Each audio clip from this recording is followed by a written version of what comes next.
আল্লাহ বলবে এটা তোর আমল না, ও বলবে না আমার না।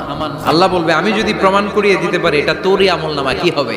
সে বলবে আমি মেনে নিব। আল্লাহ বলবেন কিরামান কাতিবিন নামে আমার দুজন ফেরেশতা আছে, ওই ফেরেশতার কাছে তোর আমল নামার একটা কপি আমার রাখা আছে, ওই কপিটা রব্বুল আলামিন ব্যাকআপ ফাইল থেকে নিয়ে আসবে। পড়েন সুবহানাল্লাহ। এবার বলবে যে তোর আমল নামার আরেকটা কপি আমার পড়ার দরকার নাই, কিরামান কাতিবিনের ফাইল তোর ফাইল দুইটা মিলা।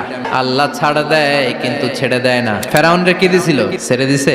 এরপরে বলবে আল্লাহ আমি করি নাই, কারণ মিছা কথা কয়ে যদি পার পাওয়া যায় লস কি তাতে? বলবে আল্লাহ আমি করি নাই। আল্লাহ বলবে আমার কাছে আরো প্রমাণ আছে, তোর মাথাটা উপরের দিকে কর, এরকম কর। আল্লাহ বলবে তোর এইখানে একটা ছোট্ট লকেট, সিম কার্ড, ডিজিটাল লকেট আমি প্রত্যেকের গলায় দিয়ে দিয়েছি। তুই দুনিয়াতে যা বলেছিস, যা করেছিস সবকিছু এই ডিজিটাল লকেটে আমি তুলে দিয়েছি। ওইখান থেকে আল্লাহ প্রিন্ট আউট করে আরেকটা আমলনামা বের করবেন। এবার বলবে তিনটা মিলা, মিলাইতে থাকবে। কি আর মিলাবে? আকাম কুকাম সব লেখা। বলবে আল্লাহ সবই ঠিক আছে কিন্তু আমি করি নাই।